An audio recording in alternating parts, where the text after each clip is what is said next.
Assalamualaikum warahmatullahi wabarakatuh. Alhamdulillahirabbil alamin. Puji syukur kita panjatkan kehadirat Allah. Alhamdulillah pada hari ini kita bisa berkumpul bersama setelah tadi selesai rapat jurusan dan dilanjut sekarang sedikit saya sharing barangkali selama mengikuti guru penggerak. Insya Allah itu sudah berjalan 2 bulan dan nanti selesainya bulan Juni 6 bulan pelatihan. Nah, salah satu tugasnya ini adalah menyampaikan materi yang sudah dipelajari modul 1 tentang budaya positif. Nah, jadi ketika mendengar budaya positif, kira-kira yang ibu bapak ingat atau ketika mendengar ini apa kira-kira? Budaya positif datang tepat waktu. Datang tepat waktu. Nah, kemudian apakah penerapan itu telah kita terapkan? Sudah, alhamdulillah. Insya Allah.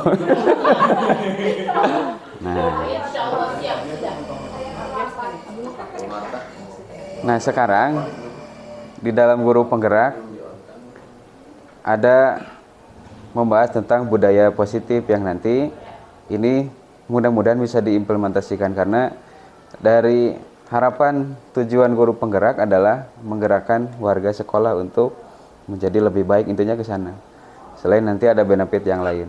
Yang jelas kami yang ditunjuk dari istilahnya kementerian gitu ya, karena seleksi ini supaya mendesiminasikan, mengimbaskan pemahaman materi yang sudah kami pelajari kepada Bapak Ibu yang ada di sekolah.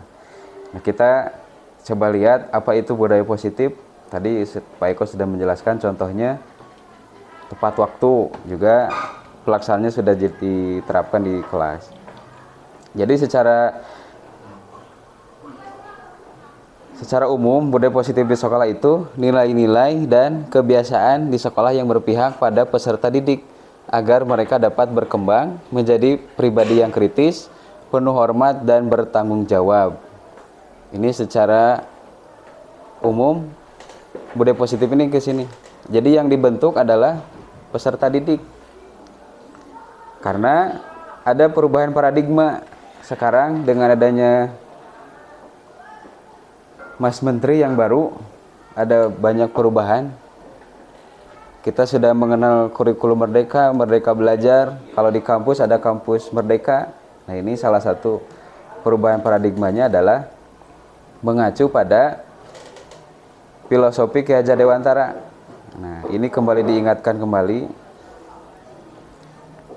Ada 4 setidaknya menjadi filosofi Ki Hajar Dewantara. Student Center, Sistem Among, kemudian sesuai dengan kodrat dan menuntun. Jadi kalau yang biasa kita teacher center gitu ya, pokoknya mah kita ngajar materi sampai, ternyata itu tidak dikehendaki oleh Ki Hajar Dewantara, karena yang filosofi beliau adalah student center, pendidikan yang berpusat atau berpihak kepada anak. Ini paradigma yang sedang dirubah oleh Kementerian Kemendikbud.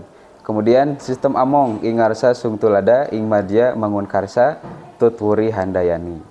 Jadi di depan memberi contoh, di belakang mendorong. Supaya anak menjadi lebih baik, intinya ke sana. Sesuaikan dengan kodrat. Ini pendidikan dengan kodrat alam dan kodrat zaman murid. Sekarang kodratnya zaman anak-anak sekarang memang lebih ke teknologi.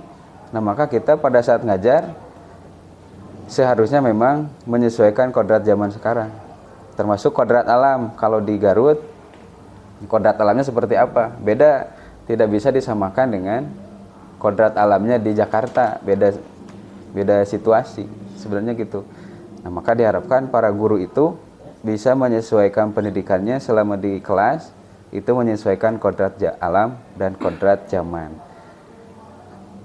Kemudian menuntun. Jadi tujuan pendidikan itu menuntun, bukan menuntut. Nah, ini yang menjadi dasar perubahan paradigma di pendidikan. Tujuan pendidikan itu menuntun. Menuntun anak menjadi lebih baik, menjadi memahami potensinya. Bukan guru menuntut anak harus bisa, harus mengerti materi apa gitu ya. Nah, dengan adanya filosofi Ki Hajar Dewantara, harapannya segala kodrat yang ada pada anak itu bisa mencapai keselamatan dan kebahagiaan yang setinggi-tingginya, baik sebagai manusia maupun sebagai anggota masyarakat. Ini yang sedang dirubah mindset para guru sekarang, supaya targetnya bukan anak bisa apa, tapi apa yang anak bisa kita kembangkan. Itu harapannya seperti itu. Seperti ini filosofinya Ki Hajar Dewantara tentang menyesuaikan kodrat anak. Karena kalau digambarkan oleh Ki Hajar Dewantara, mendidik itu seperti menanam benih. Kita kalau menanam benih jagung, mungkin jadi padi gitu ya. Sama anak juga punya karakteristik yang berbeda-beda. Kalau kita nanamnya jagung ya pasti jadi jagung. Kemudian lahannya juga harus subur. Bibitnya udah bagus tapi lahannya tidak subur, tidak baik, ya nggak bakal jadi jagung yang baik. Lahan itu diibaratkan sebagai lingkungan sekolah, lingkungan yang nyaman, aman, dan kita yang menanam benih itu sebagai guru. Petaninya itu adalah guru. Bagaimana cara agar tanahnya subur, bijinya bagus, agar anak berkembang sesuai kodratnya. Itu secara umum. Sebenarnya kalau membahas filosofi pendidikan Ki Hajar Dewantara itu dibahas tersendiri 1 minggu baru selesai itu. Nah, ini hanya secara umum, secara sepintas. Nah, tujuan apa? Kita hubungkan dengan tadi budaya positif. Perubahan di paradigma ini untuk membangun budaya positif. Sekolah perlu menyediakan lingkungan yang positif, aman, dan nyaman agar murid-murid mampu berpikir, bertindak, dan mencipta dengan merdeka, mandiri, dan bertanggung jawab. Lazimnya disiplin dikaitkan dengan kontrol. Dalam hal ini, kontrol guru dalam menghadapi murid. Jadi yang merubah murid itu emang gurunya sendiri. Dengan syarat pertama lingkungannya harus positif. Dianalis, kita tadi dari Bu Haji sudah disampaikan ada kegiatan P5 itu untuk menciptakan lingkungan yang positif, aman, dan nyaman agar murid-murid bisa berpikir. Itu juga salah satu implementasi dari filosofi Ki Hajar Dewantara. Jadi kenapa sekarang ada P5? Itu untuk menciptakan kemerdekaan belajar. Artinya anak-anak tidak dituntut harus bisa, tapi memang gurunya yang harus menuntun. Yang namanya nuntun kan seperti kita nyebrangkan anak, dituntun saja, tidak perlu ditarik di gimana. Karena anak sudah tahu jalannya mau kemana, kita tuntun. Kalau salah, tinggal kita ingatkan. Itu harapannya dengan adanya paradigma Ki Hajar Dewantara seperti ini. Ya.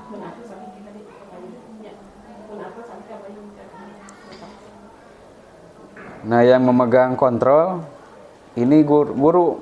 Nanti dijelaskan posisi kontrol guru sebagai apa. Nah, ini ada teori yang menjelaskan tentang perubahan paradigma ilusi kontrol. Ini oleh paparan Dr. William Glasser dalam kontrol teori untuk meluruskan miskonsepsi tentang kontrol. Jadi pertama, ilusi guru seolah mengontrol murid. Sebenarnya murid itu tidak dikontrol oleh guru karena ada apa ya? Istilahnya segan karena guru. Jadi mereka mau diatur. Sebenarnya kalau melihat teori kontrol, manusia itu tidak bisa dikontrol. ya kita saja gitu ya, datang ke sekolah tepat waktu mungkin gara-gara ada Kimob gitunya, karena itu dikontrol oleh aplikasi. Sebenarnya kalau tidak ada Kimob, barangkalinya kita tidak mau dikontrol seperti itu, karena sifat dasarnya manusia itu tidak mau dikontrol. Sama di dalam pelajaran di kelas di sekolah, murid itu sebenarnya tidak dikontrol oleh dikontrol oleh guru. Sebenarnya mereka mengizinkan dirinya untuk dikontrol. Secara umum, secara alamiah, manusia itu tidak bisa dikontrol. Kemudian ilusi bahwa kritik dan membuat orang merasa bersalah dapat menguatkan karakter. Seolah-olah ya kita membuat anak ketika tidak bisa mengerjakan tugas, dikritik, disalahkan, dan harapannya ketika disalahkan mereka bisa berubah. Tapi ternyata itu hanya ilusi. Yang membuat mereka berubah bukan dari omongan guru sebenarnya, tapi dalam diri mereka sendiri yang merubah itu. Guru itu tadi tidak bisa mengontrol murid, sebenarnya seperti itu. Makanya diluruskan miskonsepsi tentang kontrol ini.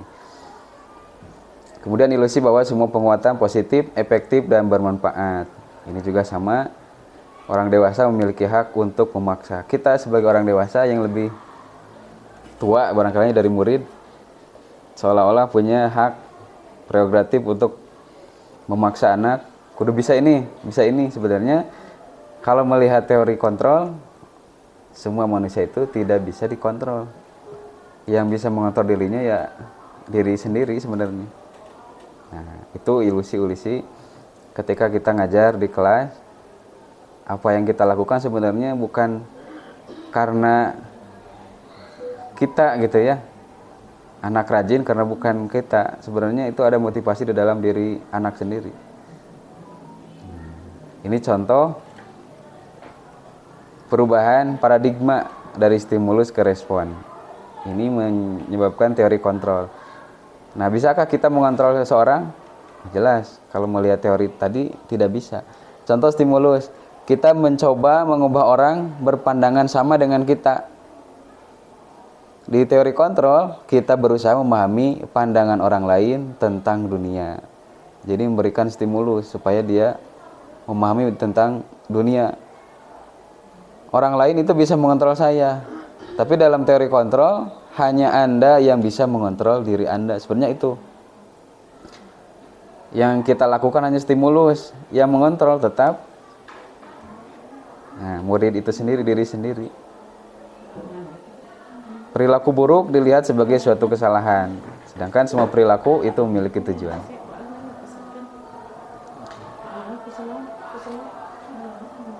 Kemudian, saya bisa mengontrol orang lain. Dalam teori kontrol itu, Anda tidak bisa mengontrol orang lain. Gak bisa sebenarnya ya. Pemaksaan ada pada saat bujukan gagal. Kontrolnya, kolaborasi dan kesepakatan menciptakan pilihan-pilihan baru. Atau di stimulus, model berpikir menang kalah. Tapi kalau di teori kontrol, model berpikir win to win, menang-menang gitu ya. Jadi mencari solusi kalau di teori kontrol.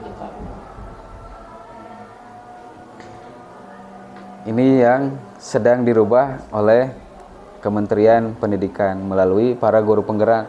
Jadi diharapkan tadi tujuan pendidikan adalah menuntun anak sesuai kodratnya. Anak itu kita bagusnya ada asesmen diagnostik akademik dan diagnostik non akademik. Anak itu sebenarnya pintar di pelajaran apa? Kemudian diagnostik non akademik, sebenarnya anak itu soft skillnya di mana? Nah, kita harus tahu guru itu sebenarnya ke sana. Baru setelah tahu sikapnya, potensinya, baru kita arahkan kemana gitu. Itu harapannya seperti itu. Kemudian tadi sudah disinggung tentang disiplin waktu. Nah, kalau kita lihat apa sih makna disiplin? Jadi kata disiplin itu sering dikaitkan dengan tata tertib, teratur, dan kepatuhan pada peraturan. Kata disiplin juga sering dihubungkan dengan hukuman.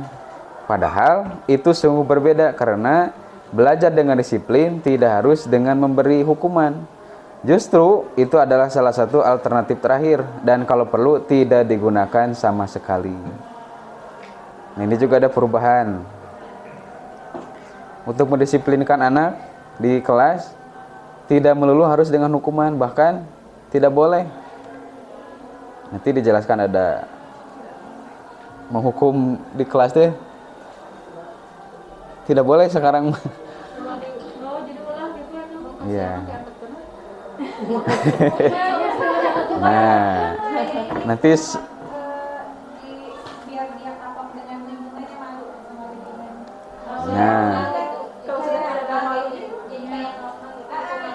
norma ya nanti bakal nyambung ke materi yang selanjutnya. Namun otomatis mah nggak bisa diterapkan. Justru senang anak teh. Jam 8 Bu Abang. Hah? Jam 8 pada anak. Nah itu. Kalau kita berapa? Ada yang salapan. Kelas 12. Ya Pak, kayak lengkap itu apa? Ada pantalosnya langsung. Habis sumpingnya Nah ini jadi, nah solusinya bagaimana? Nanti ada di pemaparan materinya, ya, supaya penasaran. Nah, karena menurut Ki Hajar Dewantara, untuk mencapai kemerdekaan atau dalam konteks pendidikan kita saat ini, untuk menciptakan murid yang merdeka, syarat utamanya adalah harus ada disiplin yang kuat. Disiplin yang dimaksud adalah disiplin diri yang memiliki motivasi internal. Jika tidak memiliki motivasi internal, maka kita memerlukan pihak lain untuk mendisiplinkan kita. Artinya, yang mau ditekankan oleh Ki Hajar Dewantara adalah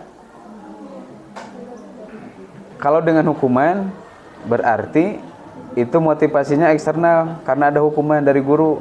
Kamu telat push up misal atau tidak masuk ke kelas. Berarti mereka motivasinya masuk ke kelas, tidak mau telat karena ada hukuman dari guru. Nah, yang mau ditanamkan di sini adalah motivasi internal anak supaya sadar.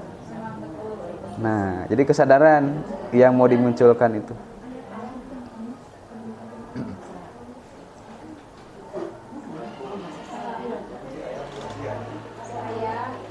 Benar.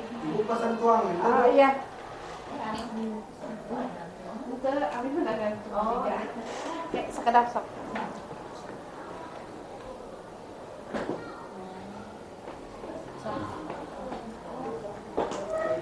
Contoh, teori motivasi perilaku manusia antara motivasi eksternal dan internal.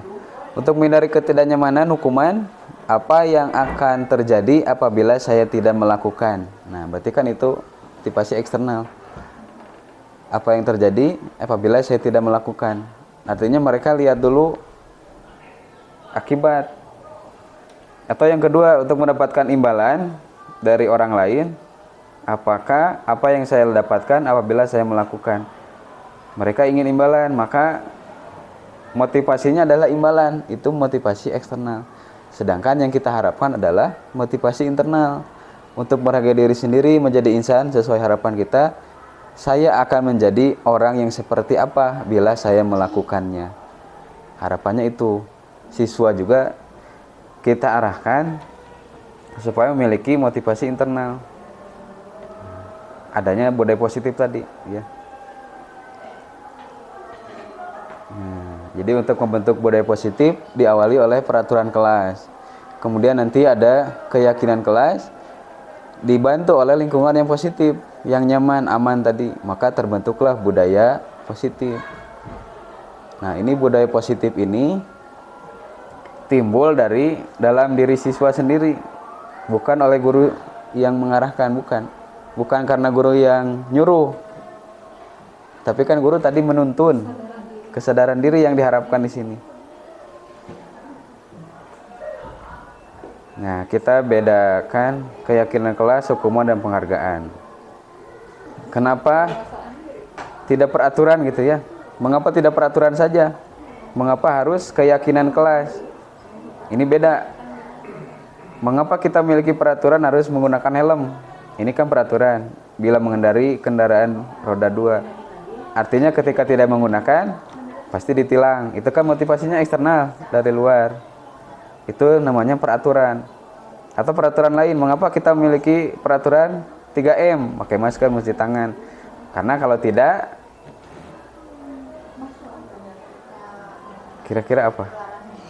Ketularan penyakit atau resiko, atau karena peraturan dari juga pemerintah. Sedangkan kalau maunya kita kan motivasinya internal dari diri sendiri, sadar kalau pakai masker berarti bisa sehat, tidak tidak terkena penyakit. Sedangkan untuk menimbulkan kesadaran punya waktu yang lama, maka dibuatlah aturan. Tapi aturan ini tadi motivasinya eksternal dari luar, sehingga tidak ada kesadaran. Atau mengapa kita memiliki peraturan harus datang tepat waktu pada saat mengikuti pelatihan? Karena takut tidak ada sertifikat barangkali atau apa. Itu kan motivasinya dari luar, bukan dari dalam diri sendiri.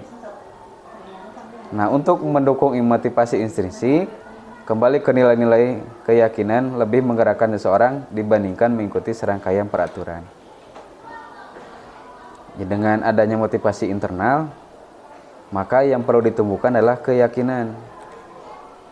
Maka nanti untuk menciptakan budaya positif harus ada keyakinan kelas.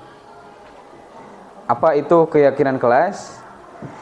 Jadi nilai-nilai kebajikan atau prinsip universal yang disepakati bersama secara universal lepas dari latar belakang, suku, negara, bahasa maupun agama.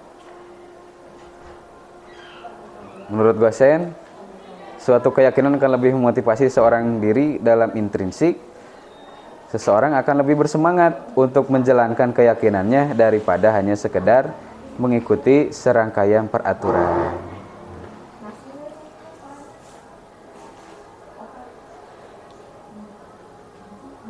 Nah, tadi kan bagaimana caranya mendidik anak tapi tidak menghukum, mendisiplin anak tapi tidak menghukum, maka dibuatlah keyakinan kelas. Beda dengan peraturan. Keyakinan kelas itu sifatnya abstrak daripada peraturan yang lebih rinci dan konkret. Keyakinan kelas itu berupa pernyataan yang universal, seperti jujur, mandiri, tidak saling menghargai, saling menghormati. Itu keyakinan kelas. Pernyataan keyakinan kelas itu senantiasa dibuat dalam bentuk positif. Keyakinan kelas juga hendaknya tidak terlalu banyak sehingga mudah diingat dan dipahami. Kemudian semua warga kelas sebaiknya ikut berkontribusi dalam membuat kegiatan kelas lewat suara pendapat. Bersedia meninjau kembali keyakinan kelas dari waktu ke waktu. Nah, ini contoh. Kalau peraturan, selalu kembalikan buku ke tempatnya. Nah, kita rubah menjadi keyakinan kelas atau nilai kebajikan yang ingin dituju, yaitu menjadi tanggung jawab. Jadi beda, kalau aturan pasti ada hukuman. Kalau keyakinan, mereka meyakini, dan kalau salah, harapannya mereka bisa sadar sendiri bahwa itu salah. Tidak perlu dihukum lagi oleh guru. Gitu. Di kelas dilarang mengganggu orang lain, maka keyakinan kelasnya adalah dirubah menjadi menghormati orang lain dan diri sendiri. Atau hadir di sekolah 15 menit sebelum pelajaran, maka keyakinan kelasnya menghormati orang lain, komitmen pada tujuan. Dilarang menggunakan narkoba, maka keyakinan kelasnya kesehatan. Jadi sudah kegambar barangkali ya bedanya aturan dan keyakinan kelas. Nanti ada contoh. Ini saya contoh udah menerapkan di kelas 13 analis tentang penerapan membuat keyakinan kelas. Dari pertama gurunya saya menjelaskan tentang keyakinan kelas itu apa. Nah, kemudian satu persatu anak nulis apa yang mereka harapkan. Nah, setelah itu saya merangkum dari sekian banyak siswa nulis, tiap orang itu dibuatlah satu keyakinan kelas. Setelah itu ditandatangani sebagai bentuk komitmen. Artinya memudahkan guru untuk mendisiplinkan anak teh tidak perlu hukuman. Mereka meyakini apa yang mau dilakukan. Nah, ketika tidak bisa, mereka sadar mereka melanggar keyakinan kelas. Nah, itu.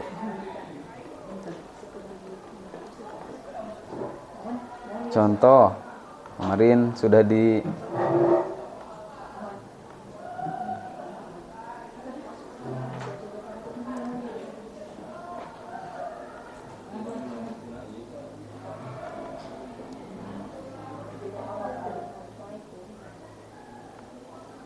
udah enggak?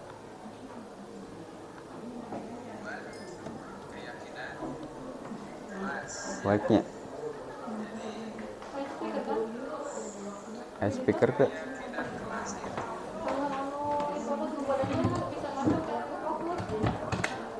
Oh iya.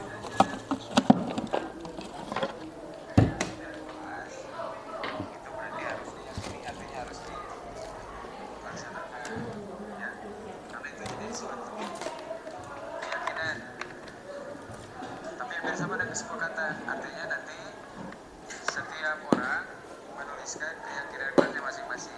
Contoh, Kelas ini apa yang mau diyakini ketika masuk ke kelas 13 analis, apa yang diyakini? Entah itu menjaga kebersihan atau apa gitu ya, silakan nanti ditulis. Intinya pada saat menulis keyakinan kelas, kalian harus menuliskannya dengan kalimat yang positif ya. Contoh, tidak mencontek keyakinan kelas, berarti ditulisnya apa? Jujur. Atau contoh yang lain lagi, ketika di kelas harus apa? Disiplin dan lain-lain. Silakannya mulai dari sini ditulis di depan ya, keyakinan kelasnya ditulis 1, 2, 3. Nanti kita kumpulkan kira-kira ada berapa keyakinan kelas, dan nanti terakhir ditulis di karton dan ditandatangan sebagai bentuk komitmen kalian menjalankan keyakinan kelas. Oke? Ke belakang, silakan. Belakang. So, tulis.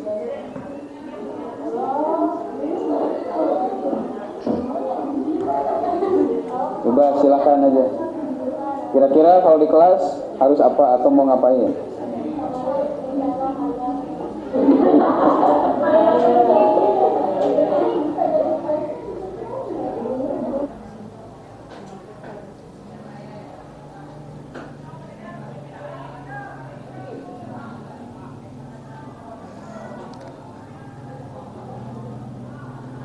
Jadi ketika begini mereka curhat sebenarnya.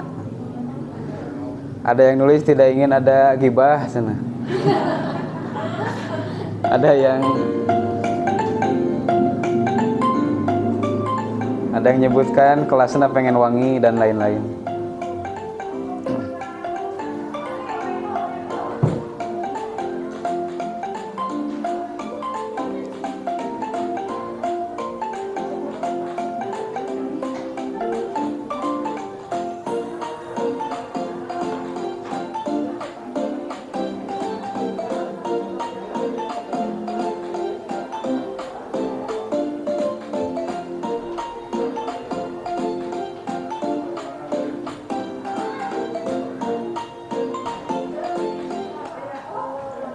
Sekarang kita buat dikelompokkannya.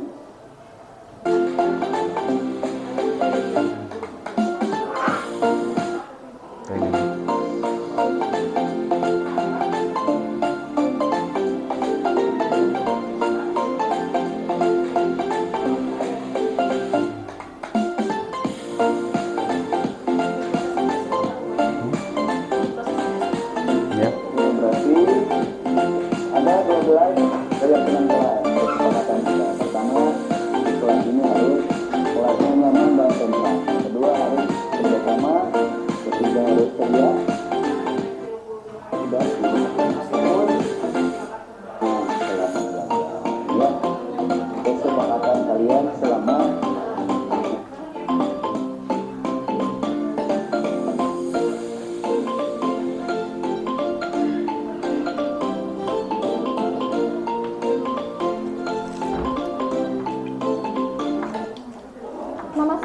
Amalia Diana Putri, kelas 13 Kimia Analis B. Tanggapan saya tentang keyakinan kelas demi kenyamanan bersama dan ketentraman bersama. Assalamualaikum warahmatullahi wabarakatuh.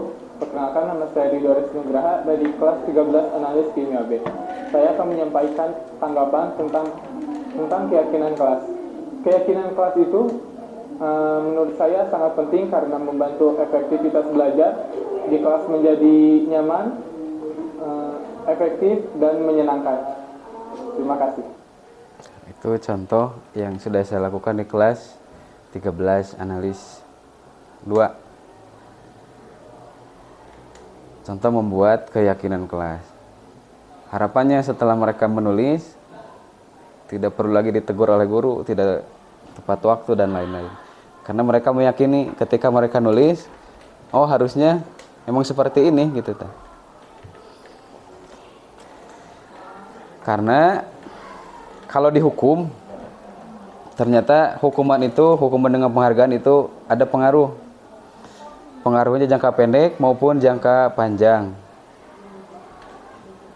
Juga dengan menghukum dengan penghargaan, itu mengorek ketepatan, tidak efektif, malah juga merusak hubungan. Contoh, kalau kita sering memuji anak, atau ketika berprestasi kita kasih hadiah gitunya, maka yang dipikirkan mereka teh ingin mengumpulkan banyak hadiah gitunya. Prestasinya tadi motivasinya eksternal, ingin mendapatkan hadiah.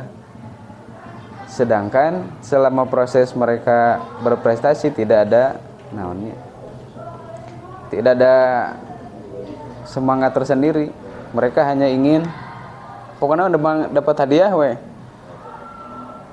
atau kita di sekolah ada peringkat 1, 2, kan itu tidak boleh, karena itu salah satu hukuman dengan cara penghargaan. Jadi anak-anak berlomba-lomba untuk mencari peringkat yang paling tinggi, sehingga mereka mengabaikan hal-hal yang potensial. Mereka mungkin potensial di bidang yang lain, tapi karena mengejar prestasi yang tinggi, potensinya tidak tersalurkan gitu. Ini untuk penghargaan itu ternyata tidak selamanya baik. Ada penghargaan yang malah merugikan mereka. Kita juga sebagai guru bersalah ketika banyak memberikan penghargaan. Jadi beda niat gitulah. Inginnya apa, tapi karena banyak penghargaan jadi pengennya penghargaan. Yang paling jelek adalah mereka merindukan, malah jadi ingin selalu dihargai gitu ta. Ingin selalu dihargai, ingin selalu dihormat. Sedangkan pada kondisi tertentu di lingkungan, apalagi setelah beres sekolah, penghargaan itu kadang tidak ada barangkalinya, atau bahkan tidak dihargai oleh orang lain. Nah, kalau kita membiasakan di sekolah dengan berikan penghargaan, maka lambat laun itu menjadi bumerang bagi mereka, bagi murid sebenarnya. Ketika tidak dapat penghargaan malah jadi down, sebenarnya gitu. Maka berikanlah penghargaan secukupnya, sebenarnya tidak perlu berlebihan, tidak perlu sering, untuk meningkatkan motivasi saja. Nah, ini dijelaskan contoh hukuman atau konsekuensi. Ini saya mau nanya ke Bapak Ibu. Ini masuk hukuman atau konsekuensi? Mencatat 100 kali dalam buku dengan kalimat saya tidak terlambat. Hukuman atau konsekuensi, Bu? Hukuman. Bukan konsekuensi. Hukuman karena tidak nyatat 100 karena terlambat maka nulis 100 kali. Lari mengelilingi lapangan basket 2 kali. Hukuman. Murid diminta untuk push up karena tidak mengenakan masker. Hukuman. Mengganti kertas tugas teman yang telah dicoret-coret. Konsekuensi. Membersihkan tumpahan air di meja karena tersenggol pada saat belajar. Meminta murid tidak menggunakan sepatu seharian di sekolah karena tidak mengenakan sepatu hitam. Hukuman. Ya. Lari mengelilingi lapangan 2 kali karena terlambat 10 menit untuk pelajaran PJOK. Nah, kita coba lihat. Ternyata 1, 2, 3 itu hukuman. Keempat tadi sudah betul, konsekuensi. Lari mengelilingi lapangan adalah konsekuensi karena udah dibuat peraturan. Nah, karena terlambat 10 menit untuk pelajaran PJOK. Sudah ada aturan. Beda dengan yang di atas. Mencatat 100 kali karena terlambat. Ini sama terlambat 10 menit. Maka dia 2 kali lari mengelilingi lapangan 2 kali karena terlambat 10 menit untuk pelajaran PJOK. Nah, untuk pelajaran kimia kumaha? nulis rumus kimia.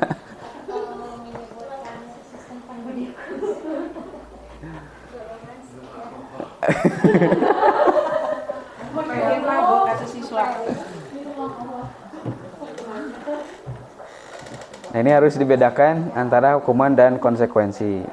Tadi secara umum sudah paham antara hukuman dan konsekuensi. Nah, ini saya juga mau menjelaskan tentang kebutuhan dasar manusia. Ini kaitannya dengan tadi budaya positif, keyakinan kelas. Kebutuhan dasar manusia itu ada 5. Kesenangan, kebebasan, penguasaan, cinta kasih atau diterima, survival atau apa itu teh? Bertahan hidup. Ini 5 kebutuhan dasar manusia. Kita contoh. Ibu Ani, guru kelas 5 di SD Pelita, sedang bingung menghadapi ulah salah satu murid di kelasnya, Agus, yang seringkali meminta bekal makan siang mereka dengan paksa. Jika Anda menghadapi situasi seperti ini, seperti Bu Ani, apa yang dilakukan? Menurut Anda, kira-kira apa alasan Agus melakukan hal itu? Kira-kira kenapa? Bingung menghadapi ulah salah satu murid. Jadi Agus selalu minta bekal makan siang. Nah, kira-kira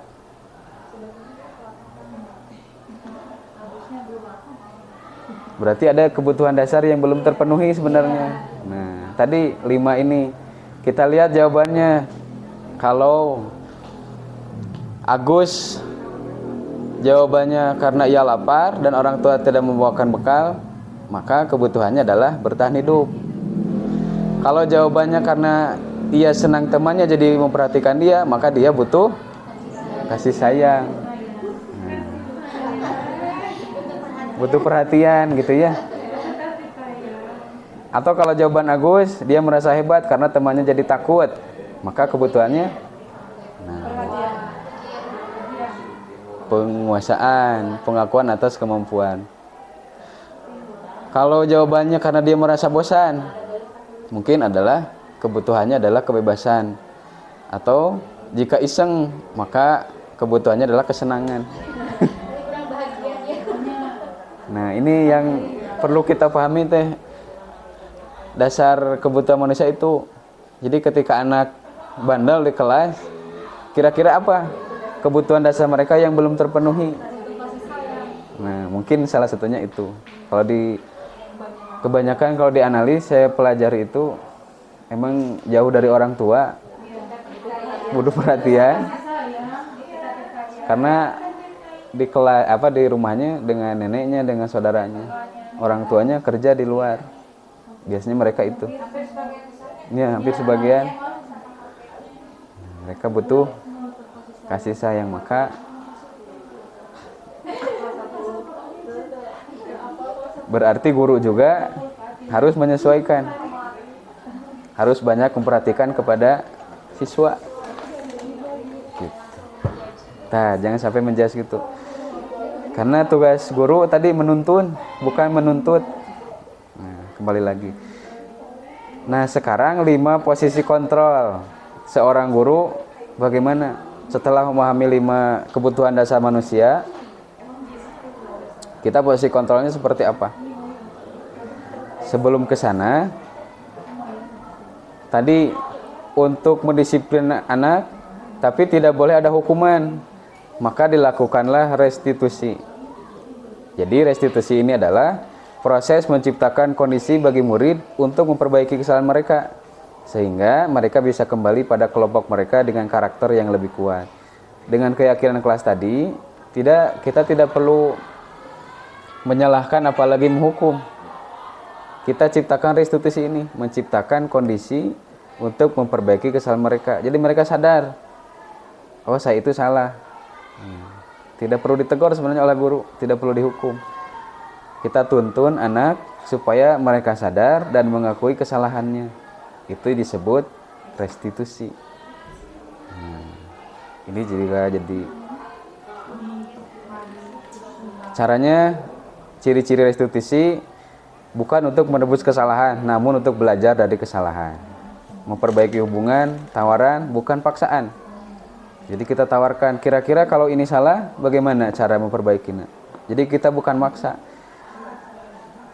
Kalau contoh, kalau anak telat, tadi di keyakinan kelas harus disiplin, tepat waktu. Maka kita tanya, apa yang kamu langgar keyakinan kelasnya? Misal anak jawab tadi, jawabannya keyakinan yang dilanggar adalah tidak tepat waktu, disiplin. Maka bagaimana cara memperbaikinya? Tanya lagi ke anak. Atau kita tanya dulu, kenapa kamu terlambat? Nanti ada tahapannya. Restitusi itu seperti apa? Baru kita tanyakan, solusinya bagaimana untuk agar kamu tidak terlambat. Nah, berarti kan kita tidak menghukum di sana ya, hanya mengarahkan agar mereka sadar. Kemudian restitusi itu menuntut untuk melihat ke dalam diri, mencari kebutuhan dasar yang mendasari tindakan. Tadi dicari kebutuhan dasar apa yang mereka kehendaki. Jadi restitusi adalah cara yang paling baik untuk memperbaiki diri. Fokus pada karakter bukan tindakan, fokus pada solusi, mengembalikan murid yang berbuat salah pada kelompoknya. Ini ada tahapan segitiga restitusi. Pertama, validasi tindakan, menstabilkan identitas, menanyakan keyakinan. Contoh tadi terlambat, kamu tentu punya alasan mengapa melakukan itu disebut validasi. Alasannya barangkali membantu orang tua. Adakah cara yang lebih efektif untuk mendapatkan apa yang kamu butuhkan? Nah, tanya lagi, itu memvalidasi tindakan. Setelah ditanya, mereka mengakui kesalahan, distabilkan identitasnya. Gurunya menjelaskan bahwa setiap orang pasti melakukan kesalahan. Itu menstabilkan identitas. Di cooling down artinya lah, distabilkan, didinginkan. Kemudian setelah itu menanyakan keyakinan. Nilai-nilai apa yang telah kamu sepakati di kelas? Disiplin misal. Maka bagaimana agar bisa disiplin? Tanya lagi ke anak. Kalau membantu orang tua itu mengganggu sekolah, jadi terlambat terus, maka bagaimana solusinya? Mungkin bisa ngobrol dengan orang tua, membantunya tidak terlalu lama, atau bagaimana nanti solusinya emang ditemukan oleh anak sendiri, bukan oleh guru. Guru mah tadi kembali lagi hanya menuntun, mengarahkan. Karena posisi kontrol seorang guru itu ada 5 jenis, sebagai penghukum, pembuat merasa bersalah, sebagai teman, pemantau, ataupun manajer. Penghukum tadi jelas, kalau salah dihukum. Itu posisi kontrol yang tidak boleh dilakukan oleh guru sekarang itu, sebagai seorang penghukum. Atau pembuat merasa bersalah, iramanya baik, tapi menyalahkan anak gitunya, nyelekit. Itu malah lebih kejam menghukum sebenarnya. Iya, salah itu bakal berbekas. Nah, itu jadi bekas, malah jadi sulit dilupakan. Gitu. Atau jadi posisi kontrol guru itu sebagai teman. Ini juga tidak boleh guru menjadi teman, karena nanti malah anaknya tidak punya batasan gitu ya, tidak takdim gitu ya ke guru, karena merasa teman gitu ya, ketika diomong itu surang ngasarenge gitu, Mas bro.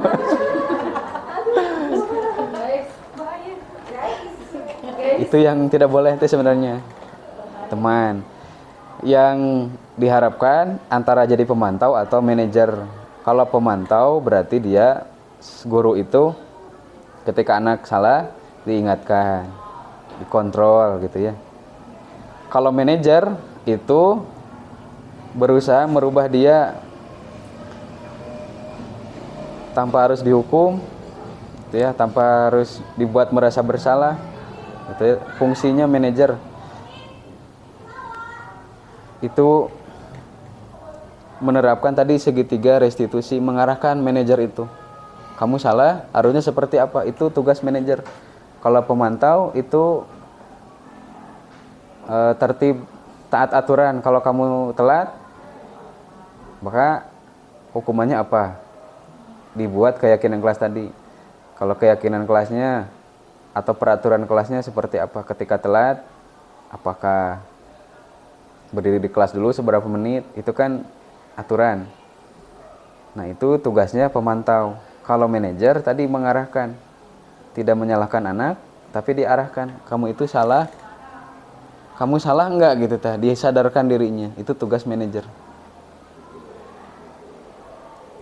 Nah, guru itu berbuat sesuatu bersama murid, mempersilahkan murid, mempertanggungjawabkan perilakunya, dan mendukung murid agar dapat menemukan solusi atas kesalahannya sendiri.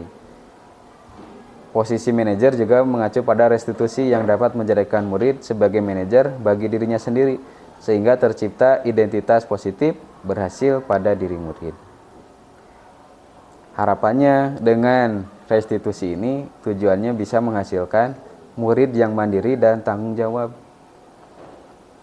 Itu harapan restitusi, kemudian guru sebagai manajer. Kalau bapak ibu terlalu dekat dengan anak juga itu tidak baik. Kita jaga jarak karena agar bisa mendidik anak. Kalau menjadi teman agak sulit gitu ya. Pernah dilakukan oleh saya juga jadi teman, ternyata tidak efektif. Maka harus jadi tadi pemantau atau manajer. Tegas, disiplin gitu sebagai guru. Ini contoh juga saya udah melakukan. Ini contohnya. Karena anak analis balager. Otomotif Pak sebagai jadi tantangannya. Nah, jadi barangkali jadi tantangan sendiri kalau kecil.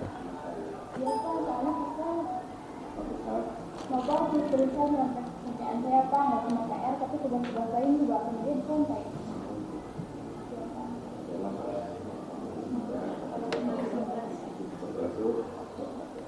Kecil. Tadi saya mau mengerti dia Pak, itu tanpa sadar saya juga mengerti. Iya Pak. Saya satu-satu menjadi tugas itu dia enak menyelesaikan pekerjaan saya tuh Pak.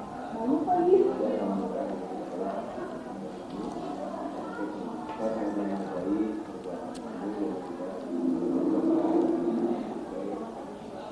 Kecil.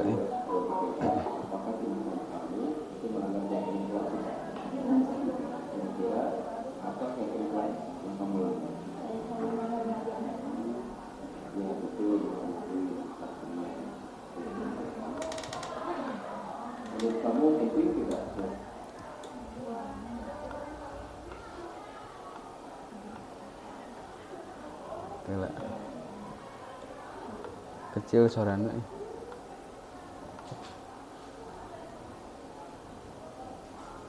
Oh ini nih yang besar.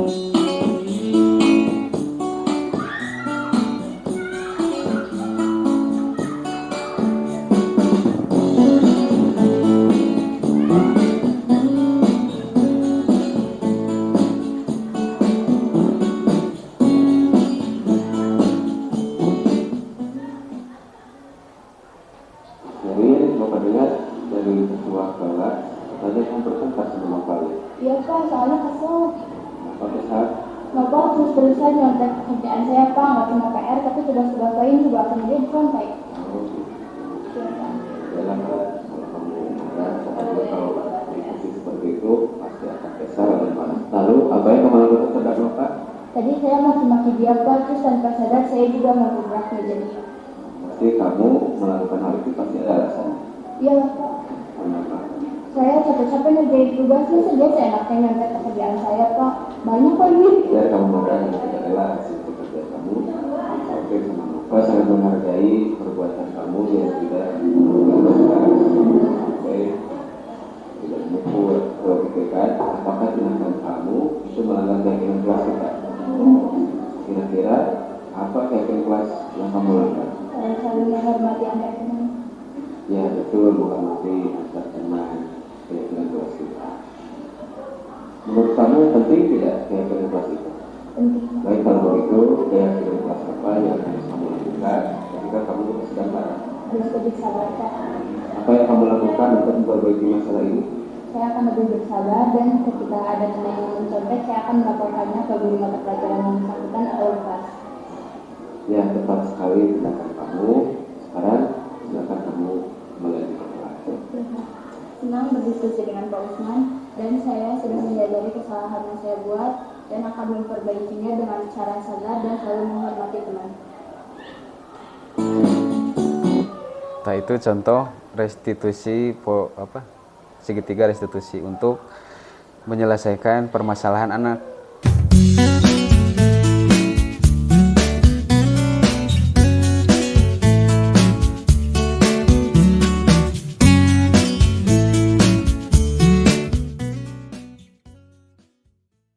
Nyarin, Bapak dengar dari ketua kelas, katanya kamu bertengkar sama Nopal ya? Iya Pak, soalnya kesel. Apa kesal? Nopal terus-terusan nyontek pekerjaan saya Pak, nggak cuma PR tapi tugas-tugas lain juga sama dia dicontek. Oh gitu. Iya Pak. Wajarlah kalau kamu marah, pokoknya kalau di posisi seperti itu pasti akan kesal dan marah. Lalu apa yang kamu lakukan terhadap Nopal? Tadi saya maki-maki dia Pak, terus tanpa sadar saya juga ngebubrak meja dia. Pasti kamu melakukan hal itu pasti ada alasannya. Iyalah Pak. Kenapa? Saya capek-capek ngerjain tugas, masa dia seenaknya nyontek pekerjaan saya Pak. Banyak lagi. Wajar kamu marah karena tidak rela hasil pekerjaan kamu dicontek sama Nova. Sangat menghargai perbuatan kamu yang tidak melebihi batas sampai tidak memukul atau pikirkan apakah tindakan kamu itu melanggar keyakinan kelas kita. Kira-kira apa keyakinan kelas yang kamu langgar? Saling menghormati antar teman. Ya betul, menghormati antar teman, keyakinan kelas kita. Menurut kamu penting tidak keyakinan kelas itu? Penting Pak. Baik, kalau begitu keyakinan kelas apa yang harus kamu lakukan ketika kamu sedang marah? Harus lebih sabar Pak. Apa yang kamu lakukan untuk memperbaiki masalah ini? Saya akan lebih bersabar dan ketika ada teman yang mencontek, saya akan melaporkannya ke guru mata pelajaran yang bersangkutan atau wali kelas. Ya, tepat sekali tindakan kamu. Sekarang silakan kamu kembali lagi ke kelas. Iya Pak. Senang berdiskusi dengan Pak Usman dan saya sudah menyadari kesalahan yang saya buat dan akan memperbaikinya dengan cara sabar dan selalu menghormati teman.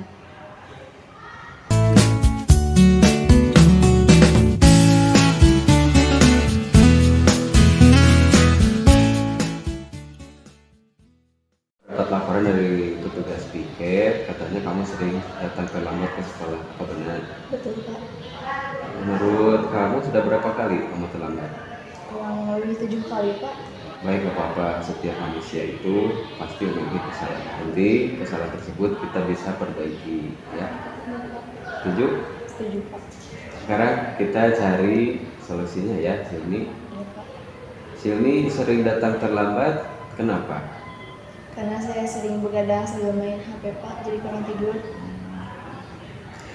Kamu tahu nggak keyakinan kelas yang kamu langgar? Tahu Pak, Apa itu? disiplin waktu. Disiplin waktu. Menurut kamu disiplin itu penting tidak untuk kamu? Penting Pak, dengan disiplin saya tidak akan datang terlambat ke sekolah dan dapat menghargai waktu. Betul, menghargai waktu itu penting bagi kita. Seperti tidak menempuh pekerjaan dan itu bisa menemukan menghargai waktu, melatih kepedulian. Ya Pak, saya mohon maaf sudah sering terlambat, saya tidak akan mengulangi hal tersebut.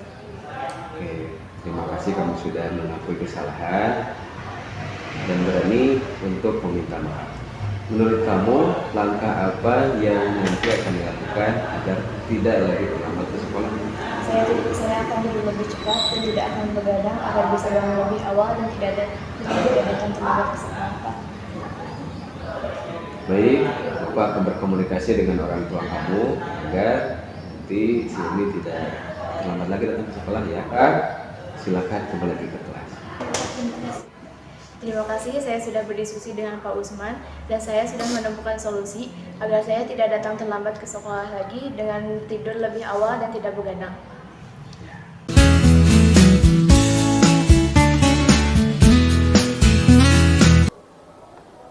Jadi bukan dihukum oleh kita, harapannya anak sadar dengan kita arahkan, terus diarahkan sampai mereka sadar dan mengakui kesalahan, dan terakhir mereka menyesali dan mau memperbaiki kesalahannya sendiri. Itu barangkali Ibu Bapak, terima kasih atas waktunya hari ini. Itu yang bisa kami sampaikan. Insya Allah nanti dilanjut materi-materi yang lain. Terima kasih. Assalamualaikum warahmatullahi wabarakatuh.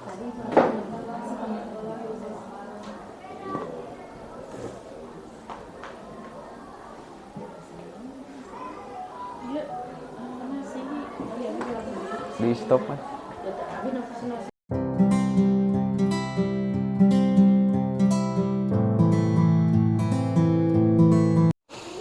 Oke, untuk hari ini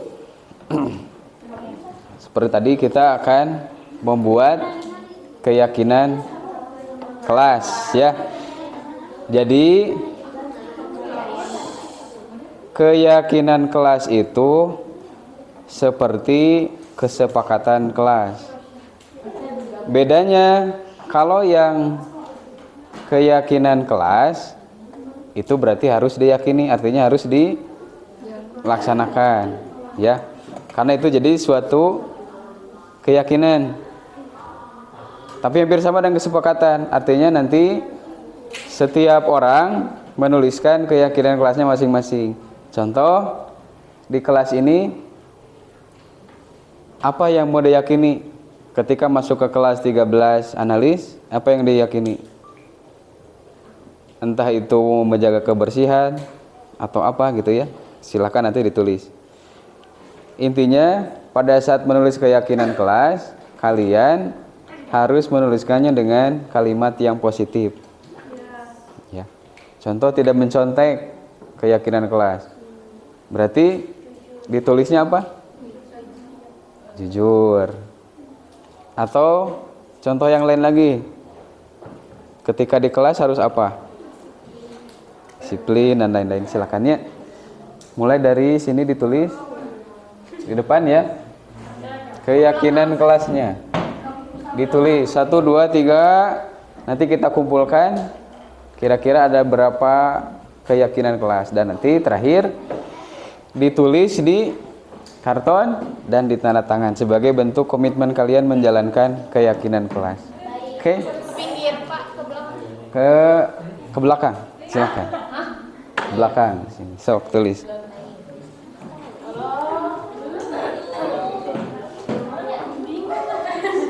Bebas, silakan aja. Kira-kira kalau di kelas harus apa atau mau ngapain?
sekarang kita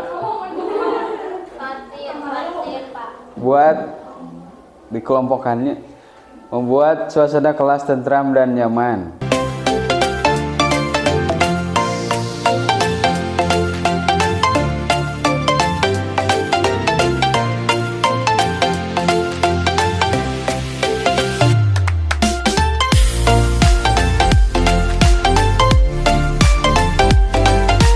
Oke, berarti ada 12 keyakinan kelas, kesepakatan kita. Pertama, di kelas ini harus kelasnya nyaman dan tentram. Kedua, harus kerjasama. Ketiga, harus ceria. Keempat, disiplin, entah itu waktu ataupun pakaian. Saat beribadah, waktunya sholat, waktunya berdoa sebelum belajar atau sudah dilakukan. Fokus pada saat pembelajaran, saling menghargai, saling peduli, sama menjadi siswa yang baik, menjaga kerukunan dan bersikap tenang selama belajar. Ya, kesepakatan kalian selama di kelas 13 KA2. Nah, nanti kita salin di sini ya, tulis dan nanti ditandatangan oleh semua orang. Ya.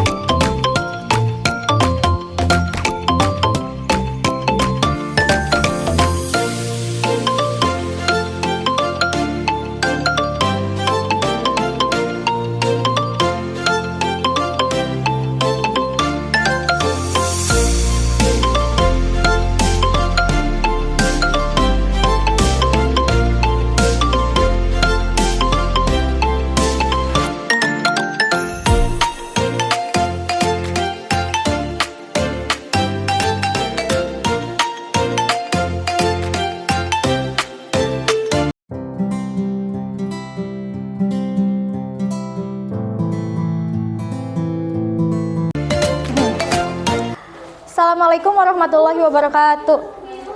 Nama saya Helmalia Diana Putri, kelas 13 Kimia Analis B. Tanggapan saya tentang keyakinan kelas demi kenyamanan bersama dan ketentraman bersama. Assalamualaikum warahmatullahi wabarakatuh. Perkenalkan, nama saya Ridores Nugraha dari kelas 13 Analis Kimia B. Saya akan menyampaikan tanggapan tentang keyakinan kelas. Keyakinan kelas itu menurut saya sangat penting karena membantu efektivitas belajar di kelas menjadi nyaman, efektif, dan menyenangkan. Terima kasih.